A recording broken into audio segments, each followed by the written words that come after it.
Et là, mon préféré, vraiment, le dessin par contre, un petit peu plus, pas tout à fait ligne claire, hein, un petit peu plus différent, mais bon, hein, je suis pas obtus, hein, j'aime aussi. Hein.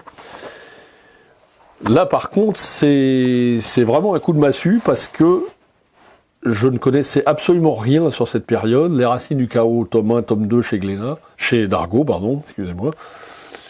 Ça relate en fait les relations après la guerre de l'Angleterre avec le président Tito, qui était le dictateur, comme on veut, ou tyran, de l'ex-Yougoslavie.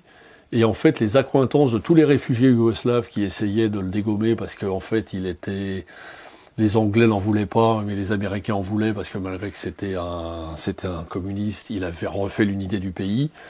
Il était contre l'URSS, donc pendant la guerre froide, il a bien servi l'Occident malgré tout. Et en plus de ça, dans cette BD, on comprend vraiment pourquoi ils se sont tapés dessus, tous, une fois que Tito est mort, hein, parce qu'en fait, la guerre de Yougoslavie a commencé dans les années 80, quand Tito est mort, jusqu'à les fameux massacres de 95. Donc non seulement c'est une BD qui nous explique la fin de la guerre, qui nous explique la guerre, qui nous explique la guerre froide des années 50, entre les tiraillements entre les services secrets français, anglais, espagnols et yougoslaves, et en même temps, l'auteur a l'intelligence de nous expliquer les différentes ethnies qu'il y avait, donc ceux qui ont supporté l'Allemagne pendant la guerre, donc les Bosniaques qui étaient pro-nazis, les autres qui l'étaient pas, les Serbes qui étaient... Et on comprend en fait pourquoi ils en sont arrivés à se taper dessus 30 ans après.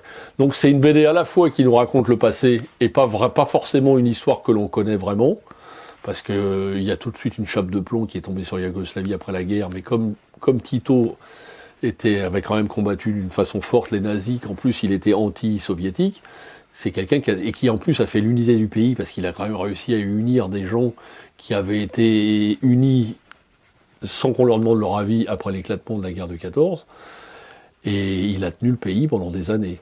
Et ce qui est d'ailleurs, quand il est décédé, ce qu'on appelle la Yougoslavie, ils en sont revenus aux frontières de 14, et c'est comme si le XXe siècle n'avait servi à rien. Donc c'est vraiment une BD pour l'histoire passée, présente et future, ou il y a quelques années. Ça s'appelle Les Racines du chaos, et c'est vraiment un petit chef-d'œuvre. Au niveau du texte, de l'histoire, c'est de lecture un peu difficilement, parce qu'il faut quand même connaître un peu l'histoire des Balkans et tout ça, mais c'est absolument passionnant. C'est vraiment, je vous la conseille très très fortement.